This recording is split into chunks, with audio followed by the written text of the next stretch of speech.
primeiro filme bom do Quarteto Fantástico, a gente já teve dois. E agora a gente tem, bom, três, é.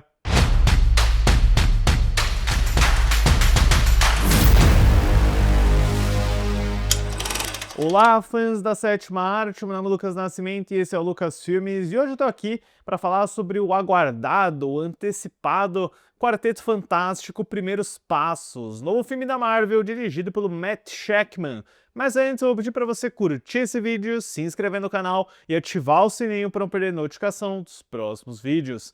Bom, pessoal, passaram-se 20 anos desde 2005, 10 anos desde 2015, que só quer significar uma coisa, um novo reboot do Quarteto Fantástico. Eu comentei aqui no canal sobre todas as versões anteriores, sobre o filme cancelado, nunca exibido de 94, os dois filmes da Fox do Teen Story e aquele fiasco com o Josh Trank em 2015 e... meio que existe esse consenso pelo público geral de que o cinema nunca acertou com o Quarteto Fantástico. Eu discordo, porque eu acho os dois filmes do Teen Story muito divertidos e aproveitáveis e ainda são os meus preferidos do grupo, né? Eu vou falar um pouquinho mais sobre isso.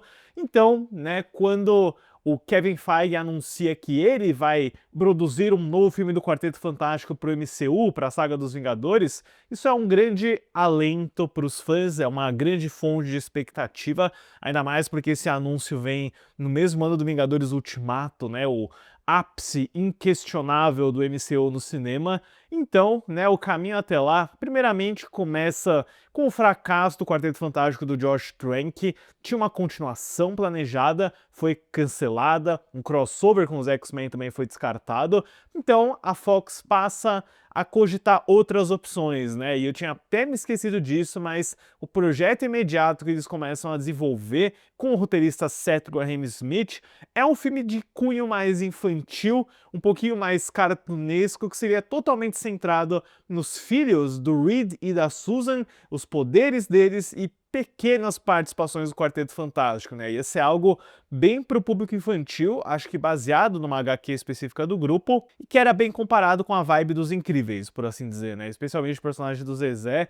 Quase aconteceu, não foi pra frente, e um outro projeto que quase saiu do universo Quarteto Fantástico, que esse sim eu adoraria ter visto, e de certa forma eu espero que um dia a gente ainda consiga, é um filme solo do Doutor Destino, escrito pelo Noah Hawley, o criador da série de Fargo, de Legion, da nova série de Alien. É um cara cujo trabalho eu estou sempre muito interessado, e essa ideia de que ele faria um filme ambientado na Latvéria, que é do ponto de vista de uma jornalista que está presa lá, pô, isso teria sido muito legal. O Noah Hawley disse que o Kevin Feige tem esse roteiro, se um dia ele quiser fazer, está nas mãos dele.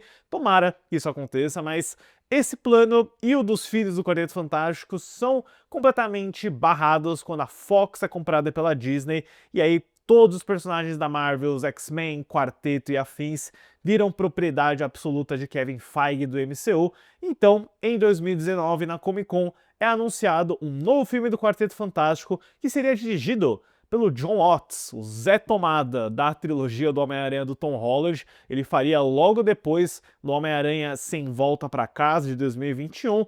Porém, né, o Jon Watts, no meio desse desenvolvimento, ele sai do projeto em 2022 por conta de um esgotamento, né? Ele não queria fazer mais um filme de super-herói com mais efeitos visuais, ainda mais durante a experiência de pandemia, o que deixa o Quarteto Fantástico novo do MCU à procura de um diretor, à procura de alguém para literalmente, né, ter essa responsabilidade de levar o primeiro supergrupo da Marvel para os cinemas de uma maneira digna, né, que pertencesse ao MCU, e giram alguns nomes de candidatos, mas o Kevin Feige desde o início estava de olho no Matt Shakman, que despontou quando ele fez a série da WandaVision para Disney Plus, foi a primeira série original da Marvel Studios. Então, né, até porque o Matt Shakman brincou com efeitos retrô, com linguagem antiga, porque aquela série ela brinca com o formato de série de TV antiga, o Shakman consegue um emprego, ele inclusive sai da direção do Star Trek 4 da Paramount Pictures para fazer esse filme, e o Star Trek 4 meio que morreu, nunca mais aconteceu, né? Então eles começam a desenvolver esse roteiro e é uma escrita bem complicada, pelo que eu vi. Tem muitos nomes aqui, como o do Eric Pearson, que tá sempre aí nos filmes da Marvel, né? Viva Negra, Thunderbolts, Thor Ragnarok. O Josh Friedman, que eu comentei esse ano, né? Ele fez o primeiro draft do roteiro do Guerra dos Mundos do Spielberg. Foram muitas reescritas porque eles estavam tentando adequar o tipo de história que eles queriam contar com o elenco que eles estavam atrás, né? Desde o início foi anunciado que esse filme giraria em torno da Sue Storm, da Mulher Invisível. Isso foi mudando um pouco porque eles queriam muito que o Adam Driver interpretasse o Reed Richards, ele recusou de início, eles reescreveram o roteiro por conta dele, e mesmo assim ele não topou fazer. Eles também, né, circularam nomes como o Matt Smith, o Christopher Abbott, o Jamie Dornan e até o Jake Gyllenhaal para fazer essa versão do Senhor Fantástico, antes de cair nas mãos muito seguras e confiáveis do Pedro Pascal, que de fato, né, tem muita coisa com o Pedro Pascal atualmente, vou falar um pouco sobre isso. Para a Mulher Invisível, né, antes de cair na Vanessa Kirby, que eu considero assim a melhor escolha, a melhor versão da personagem, eles queriam bastante a Emma Stone e a Margot Robbie, mas isso não aconteceu por conta de conflitos de salário. Eu acho que a Jodie Comer também chegou a se encontrar para fazer a personagem. O Jack Quaid chegou a ter algumas conversas antes do Joseph Quinn conseguir o papel do Tocha Humana, enquanto para o Galactus, né, que é vivido pelo Ralph Ineson, com aquela voz muito grave e poderosa dele, o Javier Bardem e o Antônio Bandeiras foram cogitados porque em algum ponto da linha eles queriam um Galactus latino. Mas o grande problema foi o Reed Richards, né? Esse foi o papel mais difícil de escalar, foi o último a ser anunciado, tanto que a gente já sabia que o Ebon Boss Bacharach ia fazer o Coisa, não cheguei a ouvir outros nomes antes dele, mas com o elenco fechado, com o roteiro, né, mais ou menos no caminho, as gravações tiveram lá seus atrasos por conta das greves do SEG e do WGA, dos Sindicato de Elenco, Sindicato de Roteiristas, e duraram de julho até novembro de 2024, com um orçamento que foi de mais de 200 milhões de dólares, né? Foram locações em Londres, Los Angeles e em estúdios, para um lançamento agora em julho de 2025, 10 anos depois do filme anterior, 20 anos depois da versão do Team Story e, bom, 31 anos depois do filme do Roger Corman nunca lançado. A expectativa era alta, né? Eu gosto dessa ideia de ser ambientado nos anos 60, de ser retrofuturista. Resultado que eu tinha uma expectativa, eu gostei do trailer, eu gostei do material.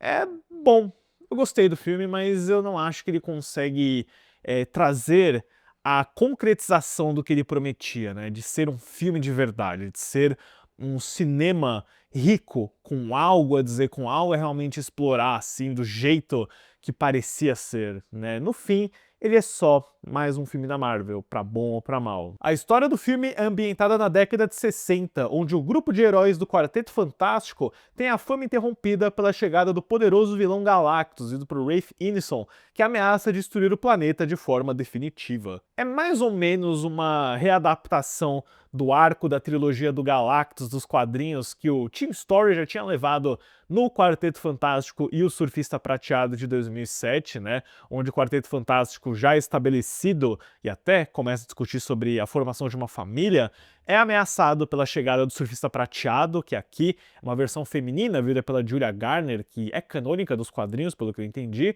e a ameaça do Galactus, que literalmente está querendo comer o planeta Terra. Ele é o devorador de mundos, ele não é uma nuvem dessa vez, tá? Ele tem sim uma forma física muito imponente e ameaçadora, mas a diferença aqui é que a Marvel meio que seguiu o caminho do Superman do James Gunn e não tá contando com uma origem, né? É um grupo de heróis já bem estabelecido, o universo tá a todo vapor, eles já enfrentaram vários vilões nessa cronologia, que não é a mesma, né, dos filmes dos Vingadores, é uma outra terra, é a primeira coisa que a gente aprende quando o filme começa. Então, isso é bacana porque mostra aquele lado dos heróis sendo adorados, de serem ícones, de serem praticamente celebridades, né? A realização do sonho do Peyton Reed, que sempre quis fazer um filme do Quarteto Fantástico inspirado na Beatlemania, como se eles fossem, né, tão populares quanto o grupo britânico aí liderado pelo Paul McCartney. Isso é divertido, isso garante, né, umas brincadeiras legais com participações em programas de TV, com flashbacks movimentados por gravações em 16mm, né, que conta bem por cima, assim, a origem deles, a tomada de poderes, os vilões bem retrô que eles enfrentam ao longo dos anos. Isso é bacana, divertido, é uma boa economia de narrativa também. E eles querem, né, já ir de cabeça em algo que o segundo Quarteto Fantástico Teen Story ia começar a introduzir, que é a formação da família, né, que a Sue Storm está grávida do primeiro filho, né, deles que eles vão desenvolver ao longo da história, então é um ponto de amadurecimento e literalmente um filme sobre maternidade, ao mesmo tempo que você tem essa ameaça gigantesca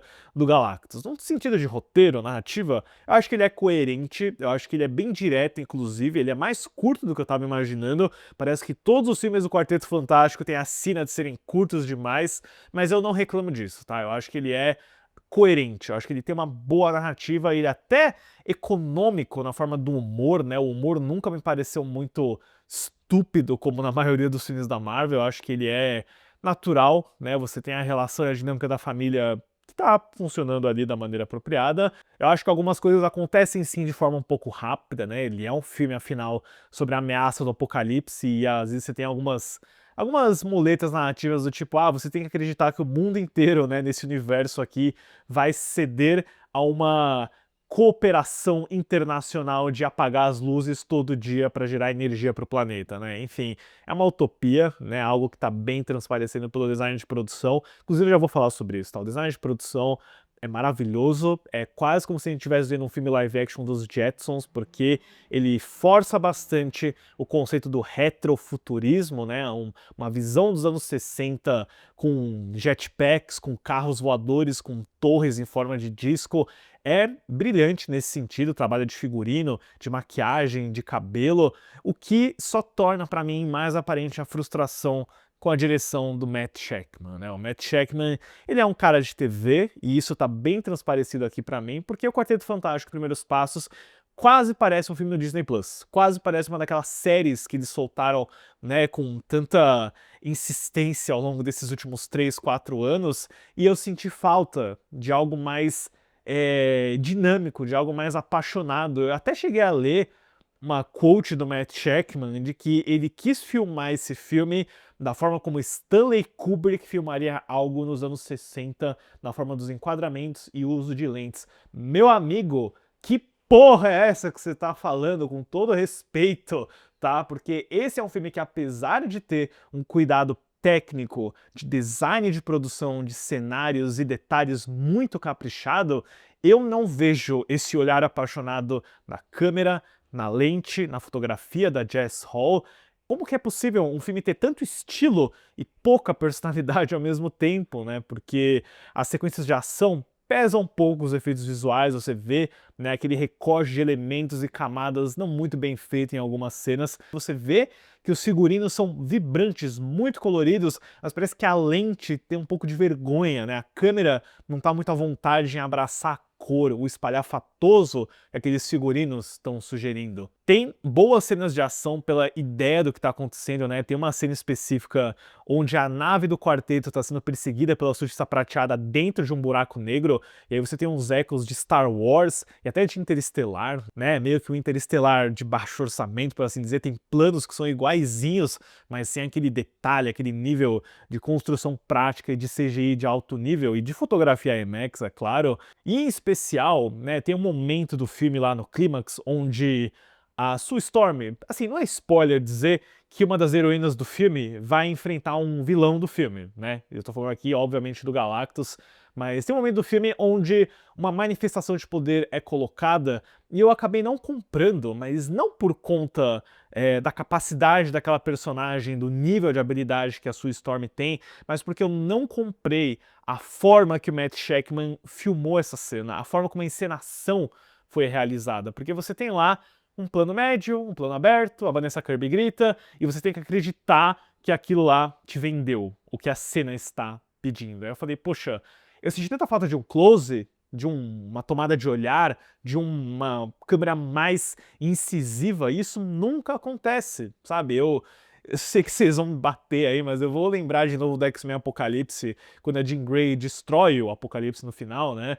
Eu acredito que aquilo acontece pela encenação. pelos quadros, pelos enquadramentos, né, pelo uso, né, de uma câmera que vai literalmente na cara da personagem, que ousa fazer um contra-plongé, algo diferente, que não seja só uma direção quadradíssima e sem envolvimento, né? O meu problema aqui não é o roteiro, não é o que acontece, é como acontece, né? E o Matt Shakman me decepcionou nesse sentido. E olha que eu acho que ele mandou super bem no WandaVision, né? O WandaVision, ele conseguia sim, né, quando ele estava imitando uma sitcom dos anos 70 ou uma série dos anos 60, ele conseguia aparecer e soar não só visualmente, mas no ritmo, na direção do elenco também. Esse daqui, eu achei mais absurdo ainda ele falar que tentou se inspirar no Kubrick, não parece nem um pouco uma obra dos anos 60, mesmo uma visão utópica e fantasiosa da década de 60, ele tem o feel e o ritmo de um filme moderno, né? E isso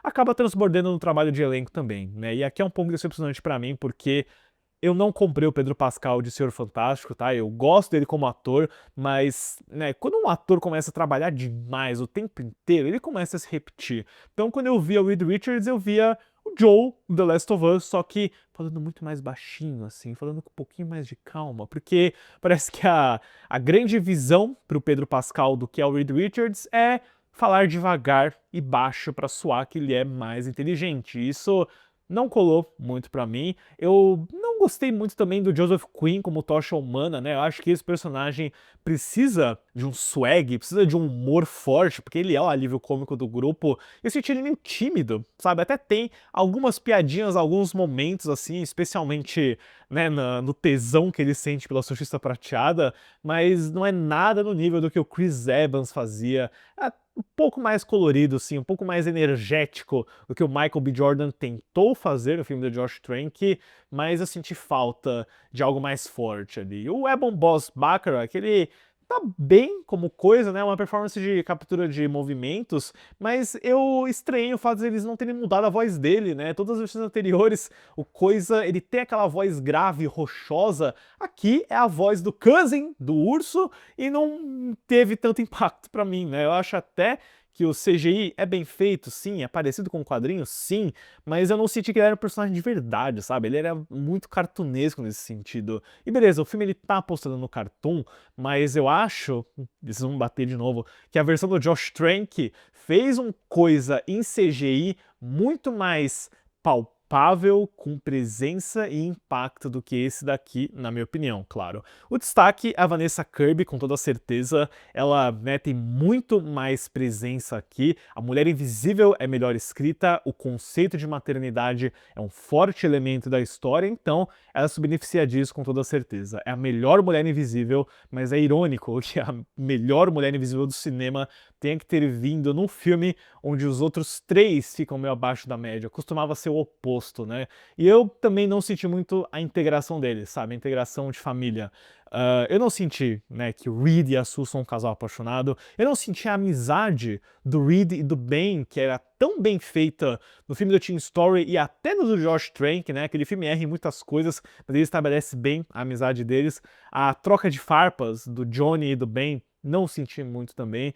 É aquele típico caso onde parece que é um elenco montado em hype e não em entrosamento e química, né? Eu acho que é por isso que testes de química são tão importantes, né? O James Gunn fala muito disso na forma como ele montou o elenco do Superman, por exemplo. E aqui, né, a gente, né, se alguém for falar, tipo, ah, não, o Pedro Pascal faz a sua primeira escolha, isso é mentira, porque a gente sabe, tá? Pedro Pascal é um cara que trabalhou muito com a Disney já, então ele foi meio que assim, eu não quero usar o termo tapa-buraco, mas ele foi aquela solução rápida e prática. Então, isso transpareceu na tela pra mim, sabe? Eu não conseguir acreditar que eles são uma família, assim, unificada. E ainda tem o caso do bebê do Reed Richards e da Sue Storm, né? Que eu não vou entrar em muitos detalhes assim, tá? Mas eu tive flashbacks de O Filho do Máscara e a saga Crepúsculo Amanhecer, tá? Eu realmente fiquei chocado que eles precisaram fazer CGI na cara de um bebê. Pra quê? Porém, né, falando aqui de alguns elementos mais positivos também, além do design e da história, a trilha sonora do Michael Giacchino é fantástica. Vocês já ouviram o tema do quarteto nos trailers, eu até vi uma apresentação a capela capela do tema, né, na pré-estreia da Disney, mas não é só o tema, eu acho que ele consegue trazer composições maravilhosas ao longo do filme inteiro, assim, principalmente nessas cenas de ação que eu destaquei, a perseguição cósmica, a batalha com o Galactus no final, mesmo quando a encenação do Shackman é falha, a trilha sonora do Giacchino te mantém super envolvido o tempo inteiro. Porém, eu realmente assim fico um pouco decepcionado porque tem ótimos brinquedos aqui, tem ótimos artesãos em cena, mas acho que não tinha um diretor com uma visão tão forte quanto merecia, sabe? O Quarteto Fantástico dos anos 60, baita ideia, vem aí com um cara que fez uma série cheia de elementos retrô, acabou não dando certo, né? Acabou sendo praticamente mais um elemento que eu considero mais televisão e streaming do que cinema, como esse Quarteto Fantástico poderia ter rendido. Não é um filme ruim, ele é aproveitável com toda certeza, mas ele poderia ter sido muito mais. Para Quarteto Fantástico Primeiros Passos, eu dou uma nota 6. Deixe nos comentários depois, pessoal, o que vocês acharam desse novo Quarteto Fantástico. Eu sei que a recepção tá sendo bem calorosa, tô sendo honesto, tá? Eu ainda prefiro meus filmes do Teen Story e talvez seja uma bandeira vermelha aí pra quem odeia esses filmes, né? Tipo, nossa, esse cara gosta daqueles Quartetos Fantásticos dos anos 2000, então esse novo deve ser ótimo. Eu espero que vocês gostem, de verdade. Eu sempre torço pra que a experiência cinematográfica seja positiva pra todos. Esse daqui não foi muito minha praia, não. Assim, não é ruim, mas às vezes fico frustrado, né? Eu falo muito aqui dos filmes da Marvel, né? Como eles precisam começar a contratar diretores de verdade, diretores que tenham visão gráfica, que tenham algo visualmente interessante para contar, né? E esse filme tem elementos visuais interessantes, mas não muito na parte de cinematografia. Quem diria, né, que Thunderbolts ia ser o meu filme preferido da Marvel esse ano, justamente o que eu achava que ia ser o pior. Enfim, pessoal, deixem nos comentários, estou ansioso para ver a opinião de vocês. Lembrando também que eu tenho vídeos sobre todos os filmes do Quarteto Fantástico aqui no canal, procurem na playlist. Certo, pessoal? Obrigado pela visita e até a próxima sessão.